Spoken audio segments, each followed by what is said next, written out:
An eerie little poem about two eerie places and a strange porcupine. In all my adventures, two odd places quietly stick out. The road between Plymouth and Ann Arbor in Michigan, that I ran at night, all by my lonesome in hopes of proving that I could become an ultra-marathon man. I ran 18.7 miles in some 6 or 8 hours and stopped only when I got tricked by my feet. I could have done a marathon easy, but to this day I am not sure how I could run two. It was quarter way through that I found myself deeply alone, and the truck threw an empty beer can at me. I snapped out of my daydreams, though it was midnight or so, and I realized how far I was from everything, how it was just me in the woods and the stars at night. And everything else seemed so disconnected. It was a pleasant but unsettling moment. A quarter way through my short shuffling marathon where I never felt more alien, nor the world ever seemed more distant. There was not much poetry in that moment. You could barely see the stars through the tall trees. The dancing beer can that awoke me quieted down to a perfect silence. There was another such quietly strange moment in a little cove over by Michigan's Nordhaus Dunes. The area was carved out by the Lake Michigan, probably in winter, but the lake since receded, exposing all kinds of lake rocks, some of which were formed into a little castle creation by visitors that got there before me.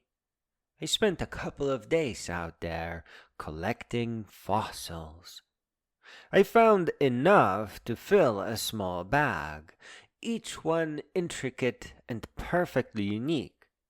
But mysteriously, I never felt very comfortable there.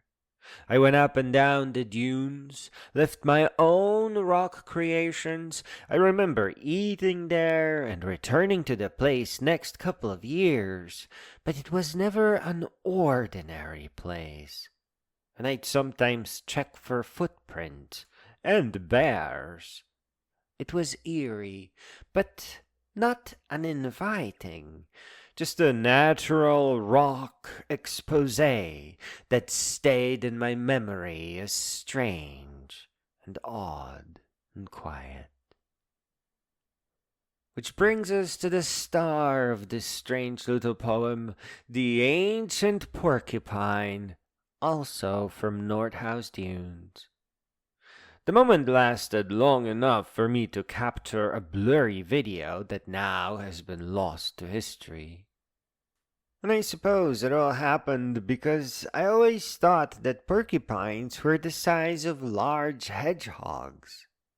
This porcupine was the size of a large dog. It immediately seemed ancient to me. I jumped out of my car once she crossed the road and tried to film her with my shaky hands, but she quickly disappeared into the woods. I'm sorry if this sounds boring, but I have never seen a porcupine before and haven't seen one since. But I think about her. I think about her as one of the greatest creatures I've ever met in all of my adventures. More than the tame deer at the state park, more than the hungry coyotes that sing at night, or the promised black bear that had people putting up "This is bear country" signs. She remains as the most mysterious and picturesque of all the creatures I've encountered. If you are like I was, from a part of the world where they don't exist, know that if a porcupine ever started chasing you, you'd no doubt become a marathon runner. No quibble nor doubt. It's a very strange animal. When I was little, I visited castle ruins, battlefields, bone churches, underground mazes, and even caves. I've even bicycled to the Lake Eerie, which had a pleasant little park, though I've barely stayed, having realized that half a day trip was only half the trip, and now I had to bicycle back. I left at 5 a.m. or so, and then returned after dark. I suppose what makes a place eerie is being far and away from everyone. And I'll tell you this, in retrospect, going off on my little adventures turned out to be my greatest treasure. My precious little adventures, now well set in history, continue to be a source of wonder, wisdom, and like you see here, strange little poems.